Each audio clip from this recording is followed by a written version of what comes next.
17 শতকে মৃত্যুর পর জোহানেস ভার্মিয়েরের জনপ্রিয়তায় ধস নেমে, তবে সেই অবস্থা কাটিয়ে এখন তিনি বিবেচিত ডাচ স্বর্ণযুগের অন্যতম সেরা চিত্রকর হিসেবে। তার আঁকা ছবির বিশেষ প্রদর্শনী করছে ফ্রান্সের লুভর মিউজিয়াম।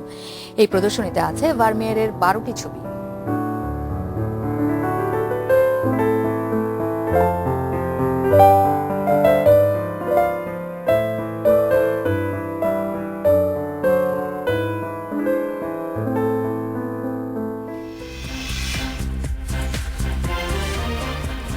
স্বাগত রাত 9টায় বাংলাদেশের সঙ্গে আছি আমি জাহিদ হোসেন। সবশেষের খবর আলোচনা ও বিশ্লেষণ নিয়ে আছে আমি আসমামিতা। খেলার আনন্দ হতাশার খবর জানাতে আছে আমি জহির ভুঁইয়া। শুরুতেই জানিয়ে দেবো শিরোনাম। বাসায় রান্নার গ্যাসের দাম 2 দফায় বাড়ছে 300 টাকা, সিএনজির দাম বাড়ানোর ঘোষণা।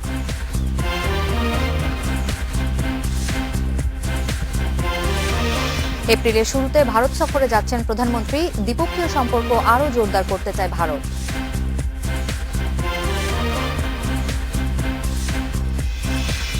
টাইগারদের শ্রীলঙ্কা সফরের প্রস্তুতি শুরু, কাল টেস্টে ভালো করার সম্ভাবনা দেখছেন সুজন।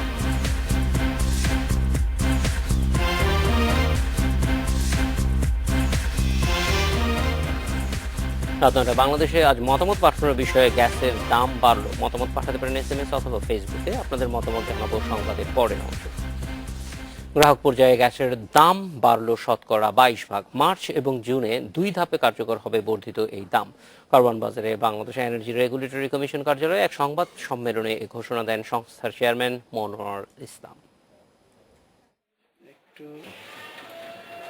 গ্যাসের দাম নিয়ে গত বছরের আগস্টে গণশুনানি করে এনার্জি রেগুলেটরি কমিশন বিইআরসি। বিতরণকারী প্রতিষ্ঠানগুলোর দাবি ছিল সব ধরনের গ্যাসের দাম গড়ে প্রায় 95% বাড়ানোর।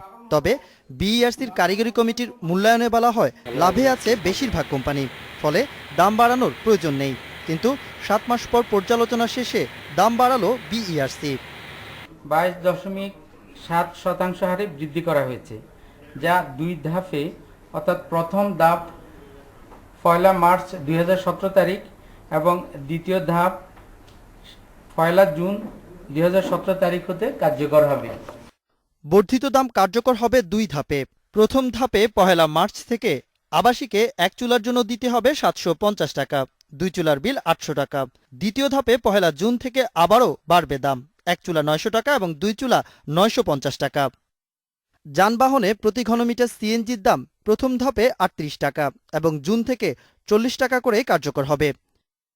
বাণিজ্যিক প্রতিষ্ঠানে প্রতি ঘনমিটার গ্যাসের দাম মার্চে 14 টাকা 20 পয়সা এবং জুন থেকে হবে 17 টাকা 4 পয়সা। এছাড়া শিল্প কারখানায় প্রতি ঘনমিটার গ্যাসের দাম 7 টাকা 24 পয়সা এবং জুন থেকে হবে 7 টাকা 76 পয়সা। ক্যাপটিভ পাওয়ারের গ্যাসের দাম হবে প্রথম ধাপে 8 টাকা 98 পয়সা এবং দ্বিতীয় ধাপে হবে 9 টাকা 62 পয়সা। সংস্থাটি বলছে গ্যাস খাতের উন্নয়নেই দাম বাড়ানো হয়েছে। কমিশন একটা দিকে নিয়ে যেতে চাচ্ছে, যাতে এই সেক্টরের জন্য যে পরিমাণে টাকার প্রয়োজন, সেটার ভোক্তাদের উপরে জন্য দায়ভারটা সেভাবে না আসে। সর্বশেষ 2015 সালের সেপ্টেম্বরে বাড়ানো হয়েছিল সব ধরনের গ্যাসের দাম। Ashraf Alam, independent news, Dhaka.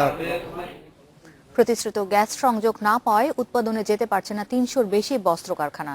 এর মধ্যে আরেক দফা গ্যাসের দাম বাড়ানো হলে এই খাত প্রতিযোগিতার সক্ষমতা হারাবে বলছেন শিল্প মালিকেরা। 2021 সাল নাগাদ তৈরি পোশাক রপ্তানি করে $50 বিলিয়ন আয় নিয়েও সংশয় আছে।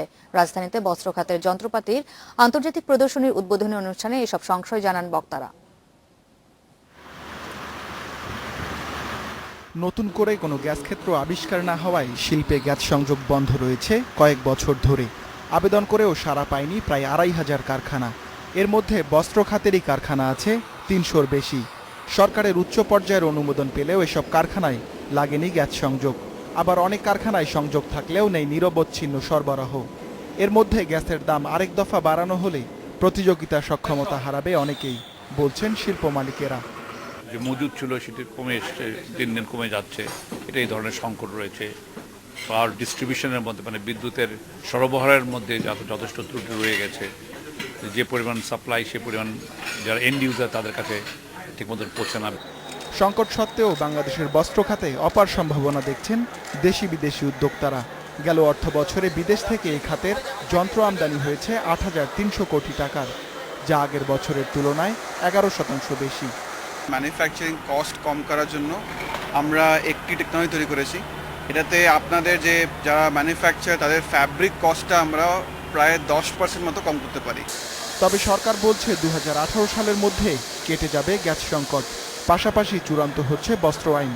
আর এ খাতে দক্ষ কর্মীর সংকট মোকাবেলায় 6টি টেক্সটাইল কলেজ স্থাপনের কথা জানান বস্ত্র ও পাট প্রতিমন্ত্রী। হয়তোবা এই আগামী ক্যাবিনেট সভায় এই বস্ত্র আইনটিও আমরা অনুমোদন করতে পারবো এবং হয়তো চলতি পার্লামেন্টে এটা পাশও করতে পারবো। 4 দিনের এই প্রদর্শনীতে 33 দেশের 1000 যন্ত্র প্রস্তুতকারী প্রতিষ্ঠান অংশ নিয়েছে। Ruhul Amin, independent news, Dhaka. গ্যাসের দাম বাড়ানোর ঘোষণা এসেছে আজ সরকারের পক্ষ থেকে। জাহিদ, গ্যাসের দাম বাড়ানোর ফলে খুব স্বাভাবিকভাবে তার নানামুখী প্রভাব আমরা আমাদের জীবনে হয়তো আজ রাত থেকেই শুরু হয়ে যাবে আমার মনে হয়, কারণ কেবলমাত্র ঘোষণার জন্যই সবাই অপেক্ষা করে, কবে থেকে কার্যকর হবে তার জন্য কেউ অপেক্ষা করে না। কিন্তু আমাদের শিল্প মালিকরা যেটি বলছেন যে 300-র বেশি কারখানা তারা চালুই করতে পারবেন না। অনেকদিন ধরে বলছিলেন যে গ্যাস সংযোগ পাচ্ছেন না, সেখানে সংযোগই পাচ্ছেন না, তারপর আবার দাম বাড়ানো। ফলে এই বিষয়গুলো নিশ্চয়ই সরকার দেখছে। সরকারের কি আর কোনো উপায় ছিল না? প্রথম কথা হচ্ছে, যদি এনার্জি রেগুলেটরি কমিশন যে কমিশনটি আছে সেই কমিশন কিন্তু একটি গণশুনানি করে এবং সেই গণশুনানির অংশগ্রহণকারী একজনের সঙ্গে আমার কিছুক্ষণ আগেই কথা হচ্ছিল, ডক্টর শামসুল আলম। তিনি বলছেন যে যেই প্রস্তাবটি করা হয়েছিল প্রায় প্রথমে 90 ভাগেরও বেশি, তারপরে 64 ভাগ, বলেছেন যে আসলে শুনানিতে দেখা গেছে যে এটার প্রয়োজন নেই, কারণ অনেকগুলি কোম্পানি গ্যাস খাতে কাজ করছে সরকারের এবং তার মধ্যে বেশ কয়েকটা কোম্পানি লাভে আছে, কয়েকটি কোম্পানি লোকসান গুনছে। কিন্তু ওই কোম্পানিগুলির যদি লাভ লসের সমন্বয় করা হয় তাহলে সরকারের আর বাড়তি টাকার প্রয়োজন নেই। কিন্তু তারপরেও আমরা দেখছি যে এই বাড়তি বোঝাটা মানুষের কাছে দেয়া হচ্ছে। এটা কেন? এটার কোনো যৌক্তিক কারণ আমরা জানি না। যে কমিশনের একটা, আমার মনে হয় যে যারা কমিশনে দায়িত্ব পালন করছেন তাদের কিভাবে তারা করছেন সেটা। আরেকটি দিক আমি তুলে ধরতে চাই, হিসেব অনুযায়ী কিন্তু খুব দ্রুতই 7-8 বছরের মধ্যে আমাদের যে মজুদ সেটি শেষ হয়ে যাওয়ার একটা সম্ভাবনা আছে, একটা টাইমলাইন বেঁধে দিয়েছেন বিশ্লেষকরা। তো সেই হিসেবে আমাদের কি এখনই এর অল্টারনেটিভ বিকল্প জ্বালানি ব্যবহারের ক্ষেত্রে আমাদের অবশ্যই প্রস্তুতি নেওয়া দরকার। জাহিদ, পরে খবরে চলে যাই। বিএনপিকে সন্ত্রাসী দল হিসেবে চিহ্নিত করে কানাডায় আদালতের দেয়া রায় সরকারের সাজানো নাটকের অংশ বলে দাবি করছে বিএনপি। দলের সিনিয়র যুগ্ম মহাসচিব রুহুল কবির রিজভী সকালে নয়াপল্টন কার্যালয়ে এই দাবি করেন। তিনি বলেন, নির্বাচনের আগে জনমনে বিভ্রান্তি তৈরি করতে সরকার এসব নাটক করছে। প্রায় 1 মাস আগে রায়টি দেয়া হয়েছে উল্লেখ করে রিজভী বলেন, পুরনো রায়কে কিছু গণমাধ্যম উদ্দেশ্য প্রণোদিতভাবে তুলে ধরেছে।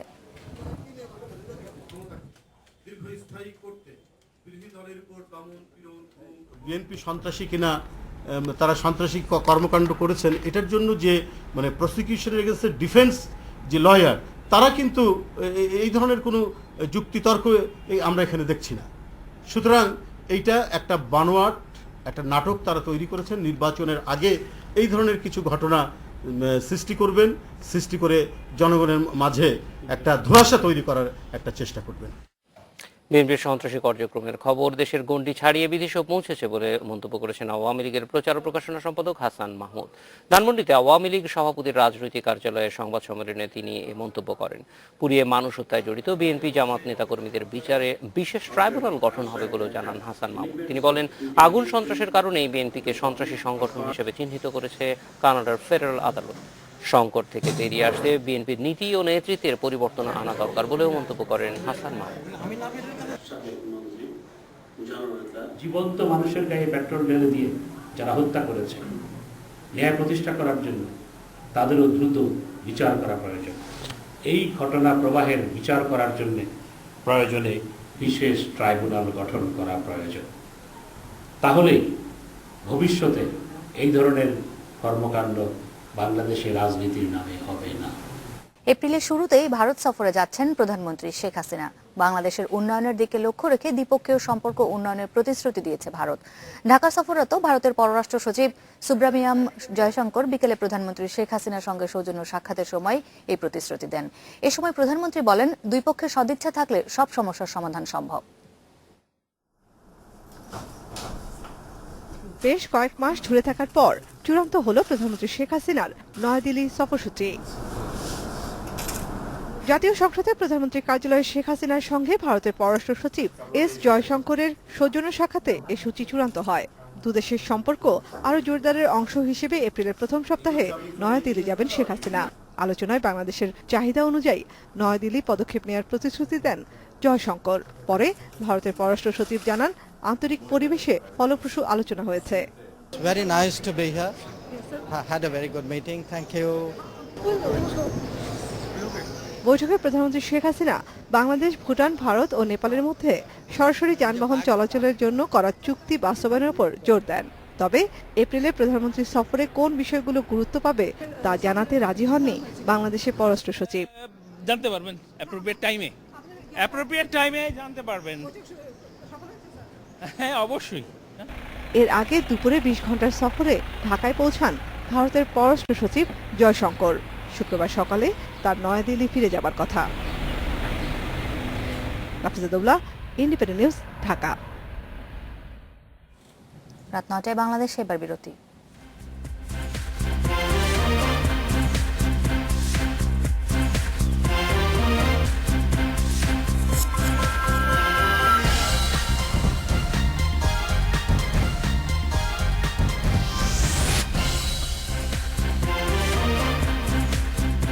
নটা 19 মিনিটে ফিরে এলাম রাত 9টায় বাংলাদেশে। এমপি মঞ্জুরুল ইসলাম লিটন হত্যা মামলায় গ্রেপ্তার আরেক আসামি আনোয়ারুল ইসলাম রানা স্বীকারোক্তিমূলক জবানবন্দি দিয়েছে। রানা সহ হত্যায় সরাসরি অংশ নেওয়া 4 জনকে গ্রেপ্তারের দাবি করেছে পুলিশ। এছাড়া লিটন হত্যার নির্দেশদাতা হিসেবে অভিযুক্ত জাতীয় পার্টির সাবেক এমপি কাদের খানকে রিমান্ডে নিয়ে জিজ্ঞাসা করা হচ্ছে। এমপি লিটন হত্যায় জড়িতর অভিযোগে আনোয়ারুল ইসলাম রানাকে বুধবার সন্ধ্যায় ঢাকা থেকে গ্রেপ্তার করে গাইবান্ধা জেলা পুলিশ। রানার বাড়ি সুন্দরগঞ্জের কাজিরভিটা গ্রামে। পুলিশের দাবি, সাবেক এমপি কাদের খানের নির্দেশে রানা, হান্নান মেহেদি ও শাহিন এমপি লিটনকে হত্যা করেন। ঢাকা থেকে গাইবান্ধা নেয়ার পর আদালতে স্বীকারোক্তিমূলক জবানবন্দি দেন রানা। এর আগে হান্নান, মেহেদি ও শাহিন অভিযোগ স্বীকার করে জবানবন্দি দিয়েছেন। আনোয়ারুল ইসলাম রানা নামে আরেকজন অপরাধী যে সরাসরি হত্যাকাণ্ডের সাথে জড়িত ছিল, তাই বাসায় গিয়েছিল, তাকে আমরা ঢাকা থেকে গ্রেপ্তার করা হয়েছে। আজকে তারা কোর্টে সোপর্দ করা হয়েছে। অন্যদিকে ঘটনায় মূল অভিযুক্ত কাদের খান রিমান্ড জিজ্ঞাসাবাদে গুরুত্বপূর্ণ তথ্য দিয়েছেন বলে দাবি পুলিশের। তার তথ্যের ভিত্তিতেই সুন্দরগঞ্জের কাজিরভিটার গ্রামের বাড়িতে তল্লাশি করা হয়। এ সময় বাড়ির আঙিনায় মাটি খুঁড়ে পাওয়া যায় একটি পিস্তল ও 6 রাউন্ড গুলিসহ একটি ম্যাগাজিন। এমপি মঞ্জুরুল হক লিটন হত্যাকাণ্ডের সাথে আর এক এমপির যে সম্পর্ক পাওয়া গেছে, হত্যাকাণ্ডের সাথে জড়িত পাওয়া গেছে, তাকে মামলায় গ্রেপ্তার করে 10 দিনের রিমান্ডে আনা হয়েছে। পুলিশের দাবি, লিটনকে হত্যার জন্য 1 বছর ধরে পরিকল্পনা করছেন কাদের খান। এজন্য নিজের গাড়ি চালক ও ভাগ্নে সহ 4 জনকে গাইবান্ধা ও বগুড়ার একাধিক জায়গায় অস্ত্রের প্রশিক্ষণ দেন তিনি। গত 31 ডিসেম্বর সুন্দরগঞ্জের বামনডাঙ্গার নিজ বাড়িতে দুর্বৃত্তদের গুলিতে নিহত হন আওয়ামী লীগের সংসদ সদস্য Manjurul Islam Liton. Independent news desk. আরো কিছু খবর আছে মিতা, সেগুলি জানার আগে একটু জহির ভুঁইয়ার কাছ থেকে জানবো যে খেলার কি খবর আছে। জহির, ধন্যবাদ জাহিদ। মিতা, শ্রীলঙ্কা সিরিজকে সামনে রেখে কাল অনুশীলন ক্যাম্পে যোগ দিচ্ছে টাইগাররা। এছাড়া ফুটবলে একটি ব্যাড নিউজ আছে, যথারীতি ক্লাব কাপ থেকে বিদায় নিয়েছে ঢাকা আবাহনী। খবরগুলো জানিয়ে দিচ্ছে একটা বিরতির পর। বিরতির পর ফিরে এসে অন্যান্য খবরের সাথে আরো যা থাকছে। শেখ কামাল কাপে এবারও গ্রুপ পর্ব থেকে ছিটকে গেল আবাহনী, নিয়ম রক্ষার ম্যাচে জয়।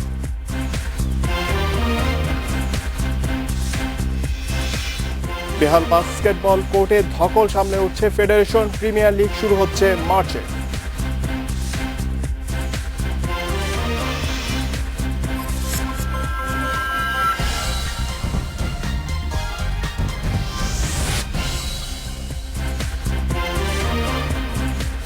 রাত 8টায় ফিরে এলাম রাত 9টায় বাংলাদেশে।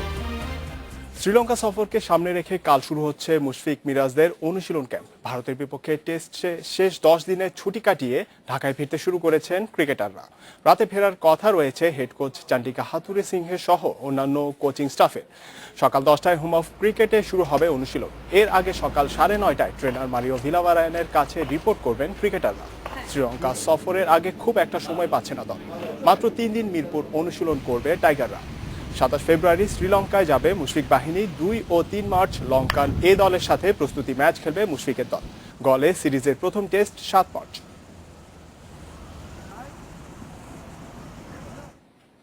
শ্রীলঙ্কার মাটিতে টেস্ট সিরিজ জয়ের সম্ভাবনা দেখছেন টাইগার ম্যানেজার খালেদ মাহমুদ সুজন। চেনা কন্ডিশনে লঙ্কানদের তরুণ দলের চেয়ে বাংলাদেশকে কিছুটা এগিয়ে রাখছেন তিনি। ওয়ানডে ফরম্যাটেও ভালো কিছুর আশা সাবেক অধিনায়কের। নিউজিল্যান্ডের পর ভারত, ব্যাক টু ব্যাক বাজে সিরিজ গেছে বাংলাদেশের। সম্ভাবনা জাগিয়েও হতাশ করেছেন মুশফিক, সাকিব, তামিমরা। কখনো কন্ডিশন, কখনো অভিজ্ঞতার কাছে হার মানতে হয়েছে। 4 দিন লড়াই করে শেষ দিনের বাজিতে পেরে উঠছে না মুশফিকের দল। তবে শ্রীলঙ্কা সফরে আশা দেখছেন খালেদ মাহমুদ সুজন। লঙ্কার নতুন দলের চেয়ে অভিজ্ঞতায় এগিয়ে থাকার পাশাপাশি টাইগাররা পাচ্ছে পরিচিত কন্ডিশন। ডাবল 100 ছিল, আমরা ভালো 500 রান করেছিলাম, সেটা সুখস্থিতি তো অবশ্যই আছে। তো সেটা নিয়ে আমাদের যাওয়া হবে, টাফ হবে। বাট আমি বলি যে হ্যাঁ, টাফ ট্যুর হবে, এটা সত্যি কথা বলতে গেলে। শ্রীলঙ্কাও দলও এখন নতুন দল হলো, ভালো ক্রিকেট খেলছে, নতুন কিছু প্লেয়ার এসেছে যারা কিন্তু খুব ভালো ক্রিকেট খেলছে ইন্টারন্যাশনাল লেভেলে। তো বাট আমাদের টিমটা অবশ্যই আমি মনে করি কোয়াইট এক্সপিরিয়েন্স এখন। তো আশা করি যে বড় একটা ভালো সিরিজ হবে এবং আমরা ইনশাল্লাহ সিরিজ জিতব। টেস্টকে চ্যালেঞ্জিং বললেও সংক্ষিপ্ত ফরম্যাটে টাইগারদের পরিষ্কার ফেভারিট বলছেন সাবেক অধিনায়ক। 2013 সালে শ্রীলঙ্কার মাটিতে ওডিআই সিরিজ ড্র করেছিল বাংলাদেশ। তারপরই বদলে গেছে টাইগার ক্রিকেট। একই রকম এক্সপিরিয়েন্সটা আমাদের থাকবে।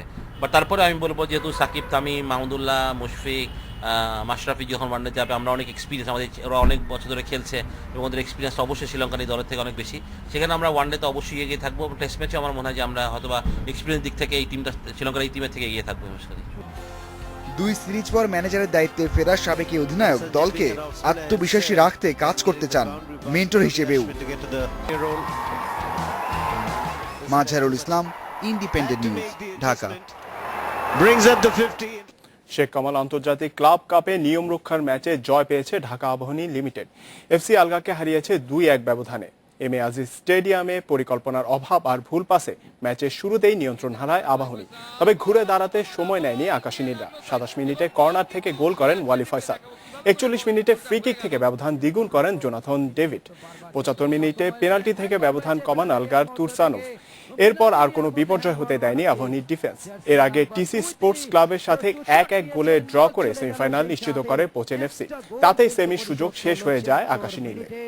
এবং হুসাইনভ এটি তার প্রথম ম্যাচে। একমাত্র কোর্টটি ভাঙা থাকায় গেল বছর কোনো কর্মসূচি ছিল না বাস্কেটবল ফেডারেশনের।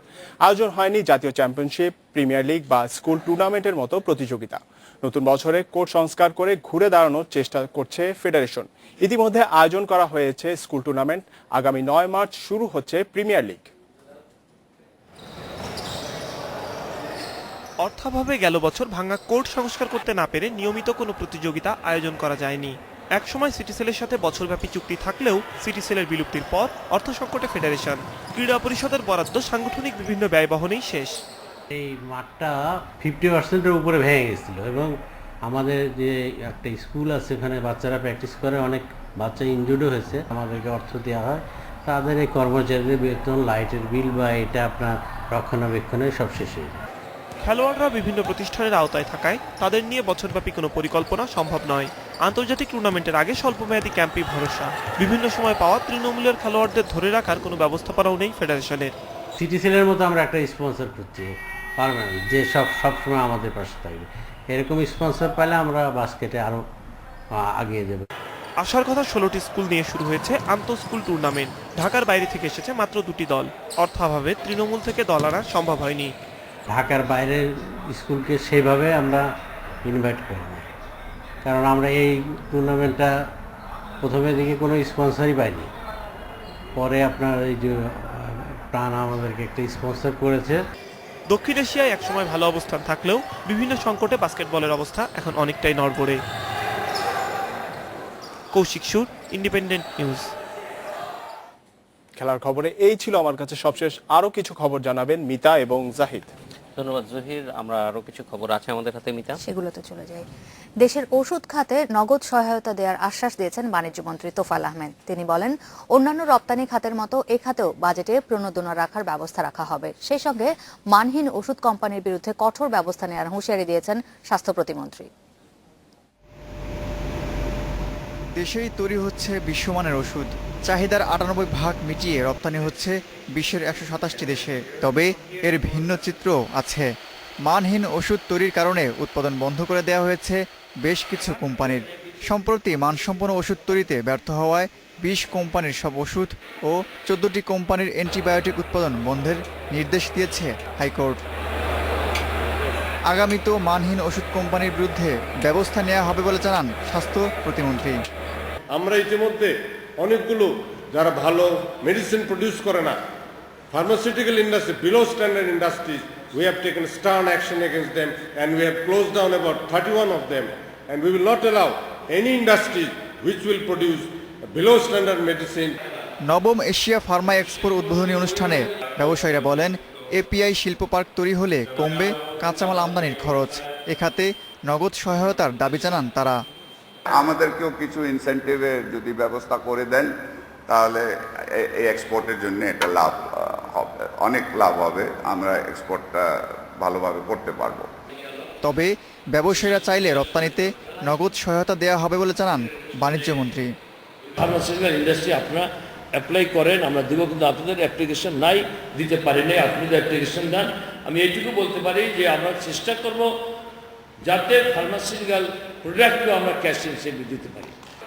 3 দিনের এক্সপোতে অংশ নিয়েছে চীন, জাপান, ভারত সহ 35টি দেশের 500 ওষুধ company. Abdullah Mamun, independent news, Dhaka. রাত 9টায় বাংলাদেশে এবার একটা বিরতি নিচ্ছি। ফিরে এসে আরো ঢাকা অ্যাপারেল সামিট বর্জনের সিদ্ধান্ত বাতিল করবে বিশ্বখ্যাত 5 ব্র্যান্ড, সরকার ও বিজিএমই এর আশা।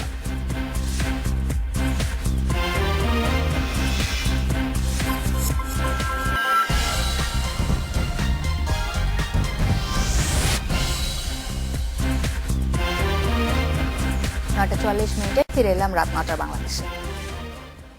বিশ্বখ্যাত 5 পোশাক ব্র্যান্ড ঢাকা অ্যাপারেল সামিট বর্জনের সিদ্ধান্ত থেকে সরে আসবে বলে আশা করছে তৈরি পোশাক মালিকদের সংগঠন বিজিএমইএ। এসব ব্র্যান্ড যে দাবির সত্ত্বে সম্মেলন বর্জনের ঘোষণা দিয়েছে তা পূরণের আশ্বাস দিয়েছে সরকার ও বিজিএমইএ। পোশাক কারখানায় মজুরি বাড়ানোর দাবিতে গত ডিসেম্বরে আশুলিয়া এলাকায় টানা কয়েকদিন বিক্ষোভ করেন শ্রমিকেরা। এক পর্যায়ে কারখানা বন্ধের ঘোষণা দেন কারখানা মালিকেরা। গ্রেপ্তার হন বেশ কয়েকজন শ্রমিক, চাকরিচ্যুত হয় কয়েকজন। এ ঘটনায় উদ্বেগ জানায় বিদেশি 5টি পোশাক ক্রেতা প্রতিষ্ঠান H&M, ইন্ডিটেক্স, C&A, নেক্সট ও চিবোর। একই সঙ্গে তারা শনিবার অনুষ্ঠেয় বিজিএমই এর ঢাকা অ্যাপারেল সামিট বর্জনের ঘোষণা দেয়। এমন পরিস্থিতিতে বৃহস্পতিবার বিকেলে কারখানার মালিক ও শ্রমিকদের নিয়ে বৈঠক করেন শ্রম প্রতিমন্ত্রী। সিদ্ধান্ত হয় ছাঁটাই শ্রমিকদের চাকরিতে পুনর্বহাল করা হবে, এছাড়া প্রত্যাহার হবে শ্রমিকদের বিরুদ্ধে মামলা। তৈরি পোশাক শিল্প এলাকায় অনিবন্ধিত ট্রেড ইউনিয়ন ও এনজিওর কার্যক্রমের বিষয়ে কঠোর হওয়ারও সিদ্ধান্ত হয় বৈঠকে। আনরেজিস্টার্ড ট্রেড ফেডারেশন, বিভিন্ন এনজিও যাদের এখানে কোনো কাজ নেই তারাও সেখানে অফিস করে বিভিন্ন সময় বিভিন্নভাবে শ্রমিকদেরকে বিভ্রান্ত করেন। আসলে সব বিভিন্ন গার্মেন্টস এলাকায় কোনো রকম unregistered trade union, unregistered trade union ফেডারেশনের অফিস থাকবে না। বৈঠকে দ্রুত শ্রমিকদের দাবি বাস্তবায়নের আশ্বাস দেন শ্রম প্রতিমন্ত্রী ও বিজিএমই এর সভাপতি। বিজিএমই এর সভাপতি আশা করেন এর ফলে বিদেশি ক্রেতাদের উদ্বেগ কেটে যাবে। যে সমস্যার জন্য তারা বলেছিল যে আসবে না, ক্লিয়ার হয়ে গেল যে তাদের সমস্যাগুলো আমরা সরকার সমাধান করছে, তাহলে আর তো এই না আসার কোনো উপযুক্ত কারণ আছে বলে তো আমরা মনে করি না। কারখানায় শ্রমবান্ধব পরিবেশ আরও কার্যকর করতে বৈঠকে একমত হয় 3 পক্ষ। Mizanur Rahman, independent news, Dhaka. গ্যাসের দাম বাড়লো এই বিষয়ে আজ আপনাদের মতামত জানতে চেয়েছি। জাহিদ এবং জহির। মোন্নাফ বলছেন গ্যাসের দাম এভাবে লাগামহীন বাড়ানোর কোনো যৌক্তিক কারণ নেই। জিয়া বলছেন গ্যাসের দাম বৃদ্ধি আমাদের মতো সাধারণ মানুষের জন্য দুঃসংবাদ। আর রেজা বলছেন আমরা চাই গ্যাসের দাম কমানো হোক যাতে সাধারণ মানুষ দুর্ভোগের হাত থেকে বাঁচে। সেই চাওয়াটা অনেকেরই আছে। তানজিম বলছেন যারা সিলিন্ডার ও পাইপ লাইনের গ্যাস ব্যবহার করেন তাদের গ্যাস অপচয় না করার অনুরোধ তিনি জানিয়েছেন। সেটি একটা বড় সমস্যা অবশ্যই। নাজিম বলছেন সকালে চুলা জ্বলে না ঠিক মতো, আর বিকেলে শুনি গ্যাসের দাম বেড়েছে, কি সুন্দর ডিজিটাল দেশ। মাহমুদুল বলছেন সিলিন্ডারের দাম কমিয়ে জনগণকে সিলিন্ডারের গ্যাস ব্যবহারের উদ্বুদ্ধ করা প্রয়োজন। এটা খুবই ভালো কথা। বিকল্প গ্যাসের কথা বলছেন মামুন। রকে একটি প্রশ্ন করেছেন, গ্যাসের দাম এভাবে লাগামহীন বাড়ানোর কারণ কি? জনসাধারণের দুর্ভোগ কি আর শেষ হবে না? রাশেদও একই ধরনের একটি প্রশ্ন করেছেন, গ্যাস আমাদের জাতীয় সম্পদ আর এর মালিক জনগণ, তাহলে কেন বাড়লো গ্যাসের দাম? ইমরান বলছেন এরকম সিদ্ধান্তে একবারও সাধারণ মানুষের কথা ভাবা হয়নি, ব্যবসায়ীদের স্বার্থেই এই সিদ্ধান্ত। সেটিও দেখা দরকার যে কি কারণে এই সিদ্ধান্তগুলি হয়। সেটাই আমাদের বেশিরভাগ দর্শক বলছেন। সেই খবরগুলোতে চলে যায়। 17 শতকের ডাচ শিল্পী জোহানেস ভারামেয়ারের আঁকা ছবির বিশেষ প্রদর্শনীর আয়োজন করেছে ফ্রান্সের বিখ্যাত লুভর মিউজিয়াম। প্রদর্শনীর জন্য 12টি ছবি সংগ্রহ করেছে লুভ। একসঙ্গে ভারমেয়ারের এত ছবি এর আগে কোথাও দেখানো হয়নি। প্রদর্শনী চলবে 22 মে পর্যন্ত। রংতুলিতে তার সময়ের মধ্যবিত্তের ঘরোয়া জীবনের ছবি তুলে ধরতেন ভারমিয়ের। এটিই তাকে অন্য চিত্রকরদের মধ্যে করে তুলেছে অনন্য। ভারমিয়ের আঁকতেন অনেক সময় নিয়ে। মধ্যবিত্ত জীবনের শ্রম, আবেগ নিপুণভাবেই ধরা পড়ত তার ক্যানভাসে। 17 শতকে মৃত্যুর পর ভারমিয়েরের জনপ্রিয়তায় ধস নামলেও এখন তাকে দেখা হয় ডাচ স্বর্ণযুগের অন্যতম সেরা চিত্রকর হিসেবে। প্যারিসের লুভারে প্রদর্শনীর জন্য ভারমিয়েরের মিল্কমেইড ছবিটি আমস্টারডাম এবং আ উম্যান হোল্ডিং আ ব্যালেন্স ছবিটি আনা হয়েছে আমেরিকা থেকে। এখানে বিভিন্ন চিত্রকরের 70টি ছবি দেখানো হয়েছে, যার মধ্যে ভারমিয়েরের 12টি। শুধু দেশি নয়, বিদেশিরাও এই প্রদর্শনীতে আগ্রহ দেখাচ্ছে। আমার মনে হয় না অন্য কোনো জাদুঘরে কখনো একসঙ্গে ভারমিয়েরের এতগুলো ছবি প্রদর্শিত হয়েছে। ভারমিয়ের তার সময় থেকে কি গ্রহণ করেছেন আর কি ফেলে দিয়েছেন তা খুব সহজেই বোঝা যায় তার সমকালীন আঁকিয়েদের ছবি থেকে। তিনি শুধু তার কাজের বিষয়বস্তু নয়, মনোযোগী ছিলেন মানুষের মনস্তাত্ত্বিক বিষয়টিও তুলে ধরতে। ভারমিয়েরের ছবিতে দেখা যাবে মানুষের দৈনন্দিন কাজের ছাপ। হয়তো একজন বাদ্যযন্ত্র বাজাচ্ছে, কিন্তু ছবির প্রকাশে রয়েছে নাটকীয়তা। হাস্যরসাত্মক হলেও সব সময় তা আনন্দপূর্ণ নয়। সবকিছুতেই ফুটে উঠেছে তার সময়ের একটি পরিশীলিত রূপ। 1632 সালে জন্ম নেয়া এই ডাচ শিল্পী বেঁচে ছিলেন মাত্র 43 বছর। এখন পর্যন্ত তার আঁকা ছবি পাওয়া গেছে 36টি। খাদিজাতুল কোবরা, ইন্ডিপেন্ডেন্ট নিউজ। এই ছিল রাত 9টায় বাংলাদেশ। শেষ করব ভারতে কুকুরের বিয়ের কিছু ছবি দেখে। তার আগে বিদায় নেব আমরা। আমন্ত্রণ পরের আয়োজনে। শুভরাত্রি।